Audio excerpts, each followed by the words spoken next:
The working group is meeting in Pretoria today to discuss the struggling economy. The group includes President Jacob Zuma, Deputy President Cyril Ramaphosa, economic cluster ministers and trade unions. The meeting follows a recent economic renewal report back to the President by business and will reflect on the work being done by government, business and labour to stimulate the country's economy.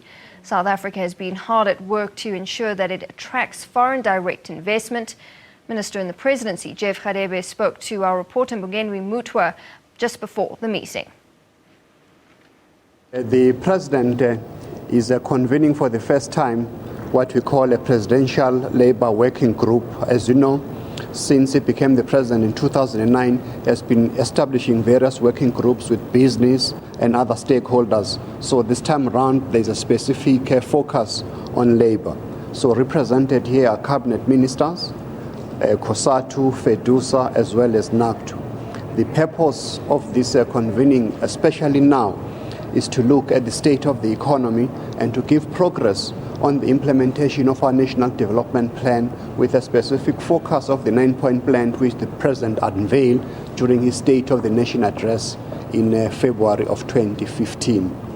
But the context of this Labour Working Group that the President is convening today is that it's taking place within the context of strong economic headwinds that we're experiencing not only in South Africa but across the globe.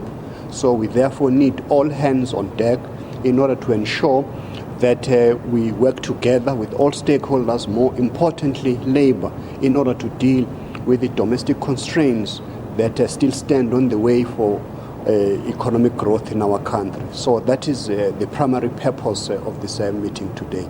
So what is expected is that the Minister of Finance will be giving a report on the state of the economy, followed by Minister of Trade and Industry on the progress of the 9-point plan, and also the various labour federations, COSATU, NACTU, and FEDUSA will be making their presentation of how they see, because it is very important that we reignite this growth so that we can be able to create these jobs, especially as affecting the youth of this country. What do you think, as government, what do you think is the role of labour in this mission of boosting growth here? Well, labour is a very important player in the economy. As you know, business can be able to invest, but the people who are actually creating value are the people who sell their labor power to the employers. So that's why labor is a very important stakeholder, especially now with these hard economic conditions, because we know the first casualty in this slow global growth are the workers. That's why you recall that the States South Africa indicated about 2 weeks ago that in the first quarter of 2016, there was a negative growth of about 1.2%. So the people who are most affected are workers. So that's why the President and government are deeply concerned with this. So that's why we need to reverse this trend in order to ensure that we move forward to our Vision 2030. Right, well, our reporter Mbongeni Mutwa joins us live now from the discussions. And Mbongeni, good afternoon to you. And as we heard the Minister saying there, reigniting economic growth is certainly the country's key priority at the moment. Things such as youth employment and skills development, I would imagine, under the spotlight there. Absolutely. Those are some of the things that are being discussed as we speak. I must say that the Labour people are taking this meeting very seriously. They actually met and had a caucus at Netlek yesterday afternoon to prepare for this meeting, the 3 federations, and they came out with a document which they've now tabled at this meeting and is being discussed. They are very frank about their views as to what exactly is the problem in our economy, and they also come up with what they feel are both short-term and medium-term interventions that need to be undertaken in order to reignite growth in this economy.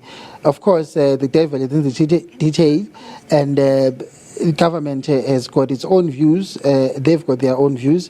We'll wait and see what they come out with, if they have managed to reach any consensus on some of the burning issues that at the moment are keeping government and organized labor apart. And Mbugeni, you mentioned the labour unions there, and that's exactly what I was going to ask you next. You know, those key players, part of the discussions, COSATU, FEDUSA, NAPTU, how, and you mentioned their strategy there, how will that weigh in on discussions? Well, I think the key issue here is the whole issue of structural reforms. It's a long-standing issue. It's been talked about over many years. The ratings agencies have been pushing for this as well. But it's what each side means by structural reforms, or what they consider to be the key issues that need to be addressed. For instance, National Treasury and the government side and the ratings agencies on one side, when they talk about structural reforms, they normally refer to, for instance, privatization of state assets, which the unions are strongly opposed to, because that would inevitably lead to job losses. In their document, the kind of structural reforms that they are proposing is they're talking about improving the country's industrial policy, expanding the industrial base in the country. They also talk about the need to move this economy away from the dependence on mineral extraction, or the primary sector of the economy, talking things about beneficiation, and they express frustration in their document that things like beneficiation, government has been talking about over many years, but they say there is absolutely no evidence to show that government is serious about this, and actually there's been no resources in the budget that has been allocated towards such a process or a program. So that is the key issue right there, how government and organized labor are actually going to manage to find each other and reach common ground as to what sort of structural reforms need to be embarked upon, both in the short and medium term. All right, Mbugeni, thank you very much for that. Mbugeni Mutwa, live from that discussion in Pretoria.